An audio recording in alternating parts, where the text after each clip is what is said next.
Hey everybody, welcome back to Tiny Glade. It's been a while, it's almost weird to say it. And welcome to this German city that I've built in the game that's kind of inspired by Rothenburg ob der Tauber and other cities in southern Germany like it. Very medieval, with city walls and fancy towers and all that jazz that I like. So without further ado, let's get into the time-lapse and see how this thing comes together. Now up front I want to say I have a sore throat right now, so if my voice sounds even quieter than it usually already does, that's the reason. I'm also kind of dreading just how long I managed to make this video because I'm not sure if my voice is going to survive this. So I'm going to relax and try not to overspeak, I guess. Try not to talk too much, but also what else am I doing in these videos other than just talking and building? Anyway, I actually made most of this video a very long time ago already, not too long after the launch of Tiny Glade. I just never finished it, because, well, most of my other Tiny Glade projects were very small, just a single building or a small scene, but I really wanted to try my hand at doing a whole city in this, even though the land that we have available in the game is pretty limited, and it's really just more of a building doodling tool. I really wanted to try it at some point. But now that I finally finished this, it's months later, and there have been so many impressive things in this game. It's absolutely insane. I went back to watch some of the things that people are making, and it's barely recognizable. The way that people have found to use these tools to make all kinds of different things and detailing with the way that the mechanics work and the procedural generation is absolutely nuts. And this is definitely going to be more of a back to basics sort of build in that sense. I don't think there's any particularly interesting techniques or anything in this. I just felt like making a German city in a medieval style, so that's what we're doing here.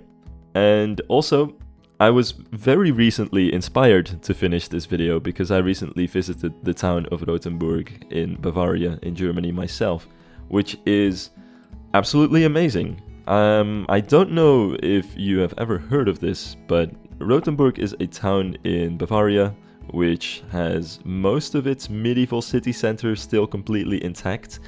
It was bombed to some degree during the Second World War, but there was also a whole Allied campaign about surrendering to the Germans and letting them surrender the town without going through a huge fight which would destroy the entire town. And because of that, most of the town has survived.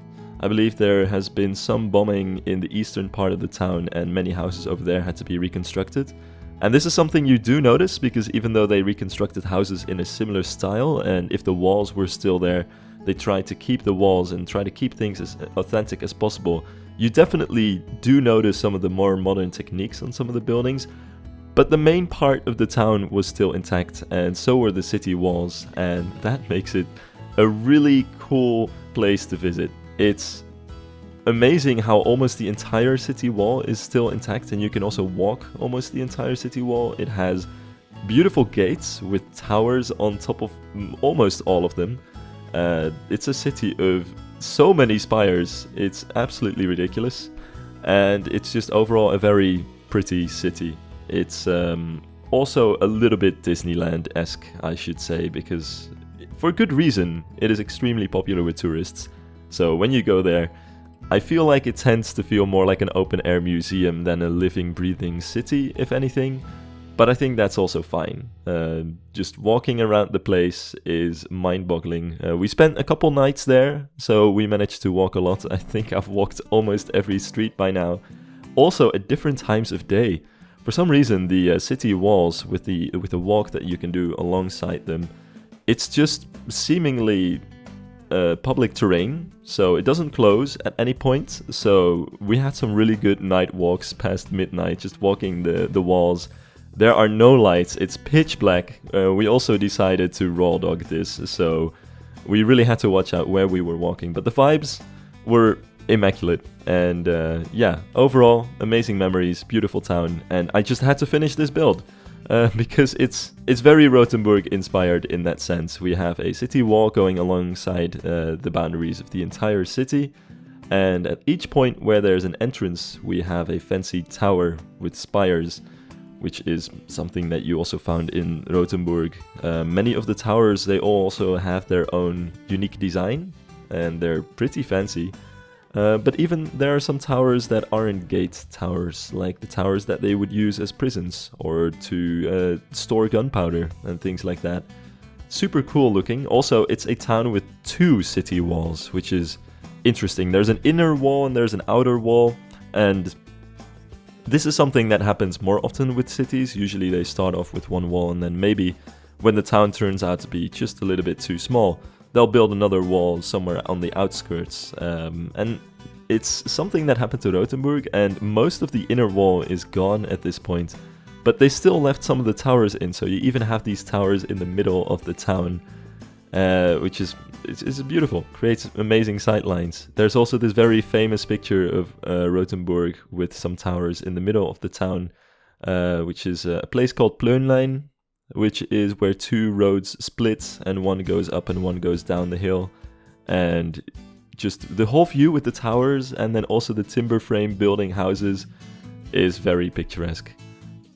But okay, maybe I've been gushing about this town for long enough at this point. I just had to have you understand where my inspiration was coming from and how happy I was to finally visit it in real life. And besides just the city walls and the towers and spires, it's also just very pretty for being a generically German medieval city with some timber frame buildings in all kinds of colors. But there are more cities like that in Germany. I think in that sense, Rothenburg is maybe even a tiny bit overrated, because there are so many places in Germany which are very pretty like that and have very similar places. I think what makes Rothenburg special is those city walls and the fact that so much of the town still looks like that. But the amount of timber frame city centers that you can find in Germany if you look around is absolutely mind-boggling, and many of my favorites are also far away from Bavaria and Rothenburg as well. I also have to give a shout out to Dinkelsbühl, which is a similar city to Rothenburg, not too far away from it. Much less popular among tourists, but I find it to be about equally as pretty. It also still has a completely intact city wall. You can walk much of it, and it also has very cool gates and everything. It's just more quiet, and it's also more intact from the Second World War, I believe, so it has an even more rustic old feel to it, which I also feel fits even more with the vibe of Tiny Glade, given that everything in this game is also kind of rustic, and even if you make your buildings very colorful, you can tell all of the paint kind of scraping off and all the little details, and yeah, those little touches, I think, that you find in real life as well on buildings when they're just really old. That's something that you can, well, barely fake in real life, because you'll just be able to look at it if it's tried in a fake sense in real life and realize that it's kind of an imitation. So my layout for this town is actually kind of similar to Dinkelsbühl. It's kind of triangular, because that makes for easy access at different gates. You also have to imagine that most medieval walled cities didn't start off with a wall, so they'll often have a much older street grid, which didn't really have any walls to keep in mind, which is also how they've often grown around a market square or something, and then you get some roads leading up to that square from different corners. So that's the kind of philosophy that I'm following here as well. In the center of the town we'll have a square, and then we'll have some of the most important buildings around that, which is also what I'm currently doing right here. This building right here is, well, my idea for this building is that it's the city hall, so it's kind of fancy. We have a little cupola on top of it, and then some timber frame houses with a gallery in front of it, and then also a big tower. And I love the fact that windows interact with roofs in such a way that you can make really interesting spire shapes if you just put enough windows around the corners and in the top of the roof. So I played around with that for a little bit here. But yeah, this is my idea of the city hall. And it's on the main market square, which is the place where this town is going to grow out from. And yeah, that's basically how we end up with this sort of future triangular layout that I'm going for. a central square and then some roads leading toward that, where realistically, historically, the town would have grown kind of organically around these, and then at some point you want to put a wall around that, and that wall is just going to be based on the major points of entry along the 3 roads that led to the market square once upon a time, and then you just connect the towers at that point. And that also makes it easy to defend, because you really want to have some towers at strategic points in your wall, and then in between some straighter sections that you can easily defend from the towers in the top of those straight sections. Now, Rothenburg has a wall that you can walk alongside because it's kind of open. So on top and on the side of the stone wall, there's a wooden walkway with a roof that's just out in the open air that you can walk alongside. It's not something that we can do in Tiny Glade, unfortunately, at least not with a crazy amount of effort. So this one is closed with some timber frame walls, but I'm going for the same kind of vibe, basically. And here I started work on one of the other towers. Also, fun fact, that first tower is really just based on the tower that I made for the Romanian castle in my first video of Tiny Glade when the full release came. It's just too good of a design, even though it's very simple to pass up on it, so I decided to go for that again. But for most of these towers, I was actually looking up pictures of the towers in Rothenburg and trying to get some inspiration from that, because it's just so cool. Actually, in fact, I have a lot of stuff to talk about in this video when it comes to building stuff, but also I don't think I'm done talking about German cities, so we'll get back to that at some point in the near future, probably. I really love about some of the towers in Rothenburg as well that you can have a white stucco middle section, and then on the edges some stone cornerstones, and that's a look that I try to imitate with this building here. And I think the items in Tiny Glade lend themselves very well for things like this. And also for the city walls in general, because they always tend to be kind of messy and their shape is a little bit all over the place. So that works perfectly for what I'm trying to do here. I just made this tower a little bit more fancy than what you'd typically see in real life, even with that extra spire on top of it. But yeah, overall, pretty happy with how that one turned out here. And then here on the outside is where I figured we're gonna need some more towers in between some of these gates as well. So I built that other square tower in the top right corner right now, and I also figured we're gonna need another round tower. I want to come up with slightly different designs for most of these, just to get that authentic feel in here. And then very soon we'll actually be reaching another gate, because I decided to also come up with another way to have a gate and not just have them at all the corners. But you'll see that in a second. Oh, and by the way, I don't know why that reminds me of this, but I had to talk about it at some point. One of the 3 cities that we visited, Nördlingen, which is a little bit south of Dinkelsbühl, is actually the city that supposedly Shiganshina in Attack on Titan was based on.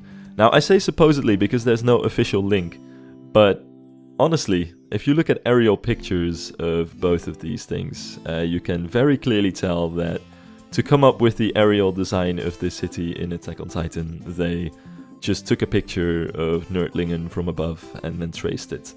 So yeah, they've definitely looked at it, and I don't think that the rest of the city was too influential on the look of the city in Attack on Titan, because Nördlingen overall looks a bit different than Rothenburg and Dinkelsbühl. It's a bit more, I don't know exactly how to put it, but it feels a bit more clean. It doesn't feel quite as old, and maybe it's because many buildings have been replaced. Maybe it's because it just isn't quite as touristy.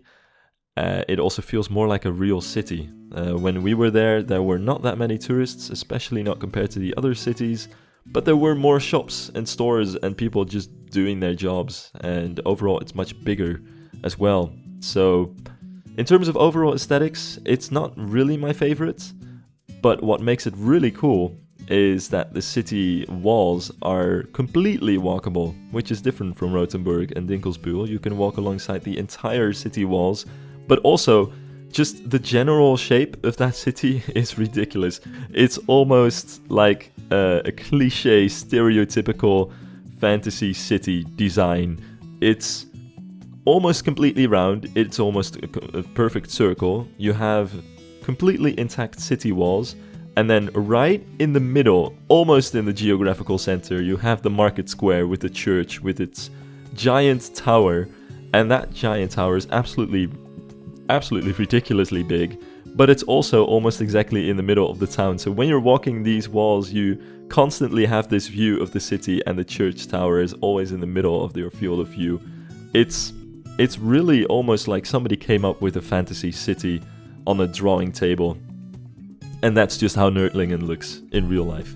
So I kind of was reminded of this, I think, because when I was building that gate just a minute ago, it kind of resembled the gates in the cities in Attack on Titan. And to be fair, Attack on Titan isn't the only fictional place or a story that was inspired by Nördlingen, but it's probably the most famous. And personally, I've watched most of it many years ago, so I'm not exactly up to speed anymore, although I did watch the conclusion when it came out. But there were so many references all over the city to Attack on Titan. That was kind of funny. Wherever you walked on the city wall, people would leave their handwriting talking about the characters and dropping quotes and stuff like that. So if you're a fan of Attack on Titan, I recommend visiting Nördlingen one day if you're also interested in visiting cities and in German architecture, because it's worth a visit for that reason. But definitely visit some of the other cities in the area as well, because I don't think Nördlingen is quite the top of the crop. Also, when we were at the top of the church tower, because we did want to climb it, and you can climb it, the guy over there had a special Attack on Titan cape, so they kind of knew what they were doing with that one, even though the link isn't official. Now, moving on here, I've basically finished this other gate, which my headcanon for this is that it might be a slightly newer gate, because it's not quite as easily defendable as some of the other gates on the corners, I guess. It's also quite big, but it just felt like the right place to put something like this. And then over here we have some of the houses facing the city square. Now, interestingly, like you find in many German medieval cities, these houses don't all quite connect. Some do, but we also have some fancy houses here which are just slightly apart from each other. And I found it reasonable to make some of the most fancy houses in town the houses that face the market square. So here we have these intricate gables with lots of woodwork, and every time I place a window I'm trying to very specifically get the location correct on the wall so that we get the type of framework pattern that I was looking for. And also many dormers and chimneys everywhere. Also, something that helps is that sometimes when you place a window you can get a little line of drying clothes and linen and stuff like this, but also when you try a couple more times you can get some flower boxes, and flower boxes below windows are a pretty common feature in German cities like this, so I added both of those things here and there as a little realistic touch. And also we have some top floors that slightly overhang the lower floors in typical medieval framework building fashion. Now through the magic of video editing, I just managed to take a small break for my voice, but I think I'm good again. Anyway, I don't really have much to talk about the build right now, so let me just talk about some of my favorite German cities. I'm not sure if anyone's interested in this, but then again, I'm just making this for myself. I'll talk about what I want. This is my video, actually. So, about a year ago, I visited the Harz region in Germany. Actually, this is like a year and a half ago. Oops.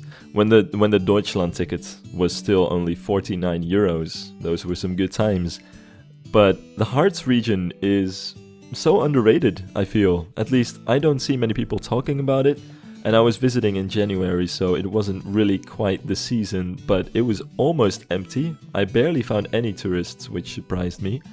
But it's a region in, well, just barely East Germany, on the border of East and West Germany previously, which is maybe it's not the nicest thing to still refer to a place like this when the Berlin Wall and the Iron Curtain have fallen so many years ago, but it's something that feels like a very easy way to geographically place it in Germany. And it's a sort of mountainous region. Strictly speaking, the Harz region is a mountain region, but it's some lower mountains, not very tall, but beautiful forests, amazing nature. There's a railway that goes up to the tallest mountain, and around this area they have some amazing cities which have been very well preserved in a sense that you sometimes see with cities. Typically, what happens with some of the best preserved cities, I find, is that their economic development has kind of stalled somewhere in the last century or few centuries. Bruges in Belgium is a pretty well-known example of a city that was incredibly wealthy in medieval times and then never really recovered much of an economy after that. But it's kind of its blessing, because it means that the medieval city center was never replaced or demolished by anything else. And what you'll often find with cities that have been doing well is that somewhere in the 19th century people got their hands on ideas of making the whole city over again and building boulevards and big fancy buildings, and maybe in the 20th century people had ideas of building highways and offices and skyscrapers. But to any place that didn't have the money to do these things but did have a medieval city center left over, it's often a reason that their medieval city centers are very well preserved. And I think this happened to some degree to the Harz region. It never really became a very economically wealthy region, but it's absolutely beautiful in terms of nature and architecture. So it has just very well preserved history and culture, and some of the most beautiful cities in Germany that I've been. Some particular examples, I think, are Goslar, Quedlinburg, and Wernigerode. They're very similar, all beautiful timber frame houses filled cities, very close to the mountains of the Harz that you can always see in the distance. And they have some really cool touches as well. Quedlinburg has a beautiful castle, but also just next to the city there's a hill with some old houses on it, which I believe used to once be an abbey that they've grown around. Wernigerode also has a beautiful castle overlooking the town that you can see from so many streets. It also has one of the coolest city halls in Germany with amazing timber framing, but also very tall, very spiky spires. And it's funny because it's a building that you find so many times. When I was visiting Rothenburg, we went into a little souvenir shop on one of the main roads, and I have to give this shop a shout out. The owner was really nice and had some really cool wares in there. And one of those was the city hall of Wernigerode it was. So that was kind of fun to see. So I also went like, oh, this little miniature house that you're selling looks like this place in Germany, and this one looks like that place. And he was like, sounds like you've been to many places, which is kind of true. I just love visiting these things and talking about them. Now, I think the store, I'm pretty sure it was Tüpferladen Seifert, which is on one of the main roads in Rothenburg. It's called the Rödergasse. It's one of the main roads that people take into the city center. So if you're ever in Rothenburg, definitely give that shop a quick look. It kind of looks like your average souvenir store, but he sells all kinds of ceramic miniatures of houses in Rothenburg and other cities in Germany, which is a really cool souvenir. Although, to be honest, one of my friends bought one of these, and as nice as they are, I was kind of concerned about getting it home in one piece, which thankfully it all went alright, but still, it's definitely not the easiest souvenir to transport. Although, that reminds me of when I went to Kyoto in Japan and I bought myself a souvenir of the Golden Temple there, which was also very vulnerable to any kind of damage, and it happened to survive my flight unscathed. I think I managed to pack it in very strategically between all kinds of other luggage. So, you have some strategies, of course. Anyway, in the build right now is when I decided to build the Cathedral of the town in a Bavarian-esque style. So we're going kind of classical Baroque on this, because this is possibly a slightly more modern church than many of the buildings in the town. Typically in Bavaria and Tyrol you find these Baroque churches, which are very light in color, made out of stucco with lots of classical orientation, and onion domes. Those onion domes are so iconic. So I wanted to try and build something that kind of looks like that, but well, the building pieces in this game aren't quite meant to build onion domes with, so I tried my hardest with a bunch of different round pieces, and I think overall it works alright. And this is what I ended up with. And this is also going to be the first tower of a set of twin towers. And also you can see that I had to make this out of many different separate wooden or stone pillars, because I wanted to have these pillars alongside the sides of the tower. So I just made my army of pillars right there so that I could copy and paste those things to make the building process a little bit more efficient. But that said, I still had to move the camera around a lot to figure out what I was doing. So apologies for the time-lapse being a little bit more messy than I personally would like it to be. Usually I really try to keep in mind that I'm recording a time-lapse and try not to move the camera more than I have to. But in this case, yeah, it's really hard to get these towers right without moving the camera around the tower.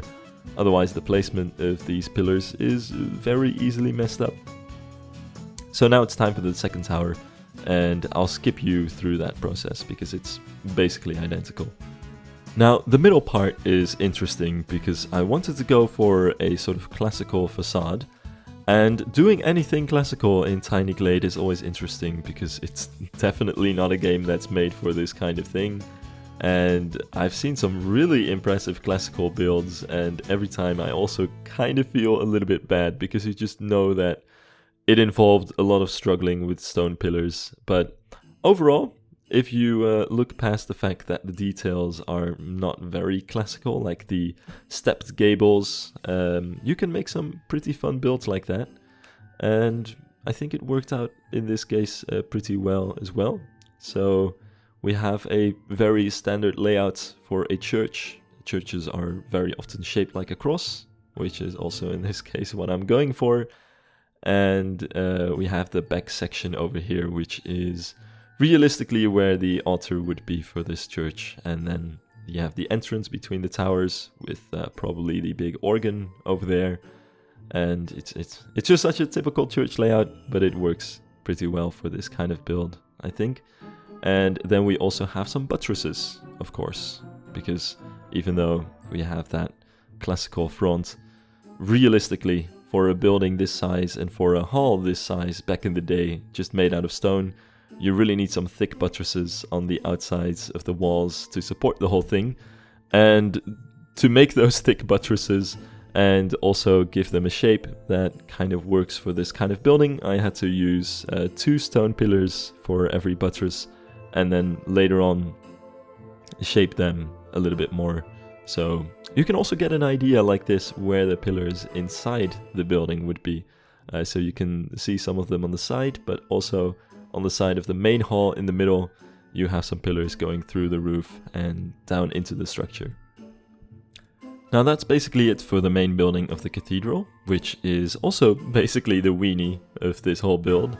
And then with some extra walls and putting some pathways underneath that, we have the steps leading into the front door. And that's overall, I think, a pretty convincing looking Baroque inspired Bavarian church for the middle of our town. And with that in place, it's basically time to finish the rest of the town. I think some of the main buildings in the shape of the city is now completely there. And I just wanted to finish this market square with some new colorful houses around them. And looking at these houses, I also suddenly realized that in a way they also kind of resemble the towns that you see in Alsace, in France, which is, I think, I always say one of the places where you can find some of the most beautiful German towns isn't even in Germany, because it's strictly speaking in France. Even though it's a region where you can tell there has been an overlap of cultures for centuries. And I think it's one of the most beautiful regions in Europe. I recently visited Europa Park again, which is very close to the border and very close to this region, and close also to the town of Colmar, but also Strasbourg and all of the smaller towns between them. And overall, I would say if you ever visit Europa Park, and if you're interested in architecture and visiting cities as well, definitely give a visit to Colmar, and if you can to Strasbourg as well, because they're absolutely worth visiting, very pretty.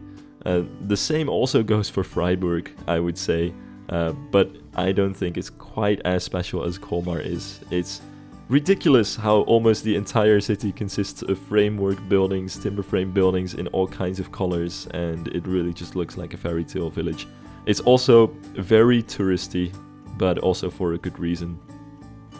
Honestly, lately I've been finding myself being a little bit less averse to super touristy places. I've always had kind of an annoyance about places that are just too busy and have too many tourists, as it's hard to really feel authentic at that point, which is true, but at the same time, I think many places are very touristy for good reason. They're just really pretty and cool, and I think there's some magic in visiting places like that, just like there is in visiting places that are maybe a bit more off the beaten path, but also have their own charm. So realistically, I would just visit both of these and not worry too much about how many people are actually visiting or what you can actually do or see there, as long as it's fun. And that goes for just everything around the region of Europa Park. I also realize I'm kind of self-reporting myself on why I haven't been making so many videos. I don't know, I just discovered that you can travel around Europe pretty easily, and it doesn't even have to be too expensive if you figure it out in certain ways. So, and that's what I've been doing a lot more than I have been doing some time ago, I suppose. And there are some really good ways that you can do things cheaply. I went to Prague with the European Sleeper a few months ago, and we managed to get tickets for about 70 to 80 euros per person back and forth to Prague. Sometimes you just have to really keep an eye out for deals. In this case, the European Sleeper very often has flash sales. Well, not that often. It's usually in the spring and in the fall, just off seasons. But it's definitely something to look out for. And the same goes for many national train companies. For example, Ouigo in France, which is the high-speed rail, but like the cheaper high-speed rail alternative to the Inouï company.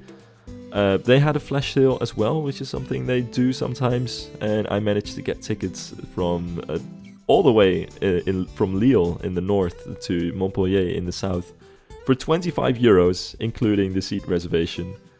So overall, there are some pretty good ways to travel around without too much of a budget. I guess the only thing is that sometimes you do need time, but even that can be solved. I've been doing a lot of traveling on the weekends, sometimes if you have just a longer weekend because of a holiday, or just because you plan things accordingly. When we went to Prague, we went from a Friday evening till a Monday morning with the sleeper train. And yeah, I just went to work again that Monday. Not the greatest idea, but overall, some good memories were had, and some pretty places were visited. So that's for a little life update.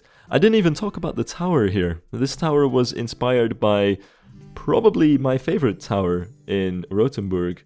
I forget what they're called, so I have to look this up real quick. Yeah, it's the Klingentor, which is in the north of the city.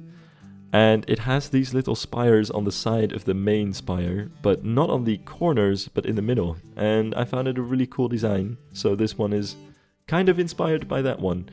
I just made the spires a bit more taller and fancy, because that's how I like them. So that's it for the last gate of the city wall, I suppose. This area over here isn't getting a gate, and I'm just looking to connect this to the other part of the wall, and I think it works alright with a tower like this.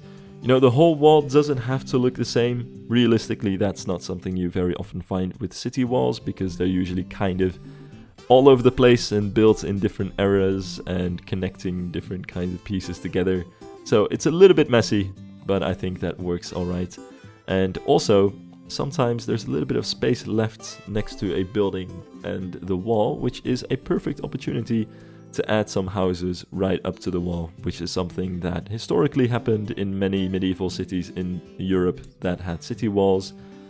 Of course, any usable space was used up to construct new buildings, and that goes for the city wall itself too.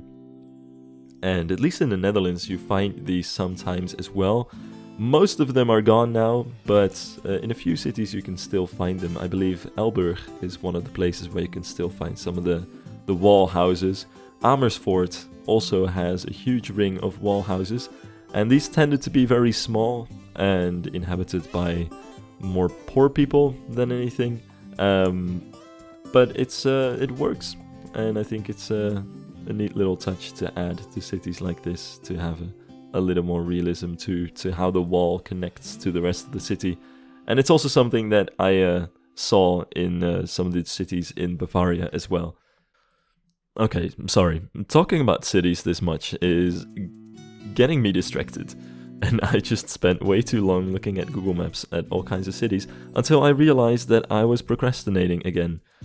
I don't know what you all procrastinate with, but for me, Google Maps is definitely a procrastination causer.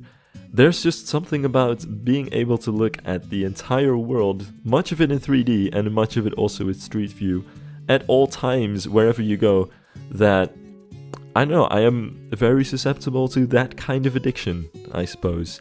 On the upside, it's really helped me with my geographical knowledge, and it's also been for years where I get much of my inspiration from games like this.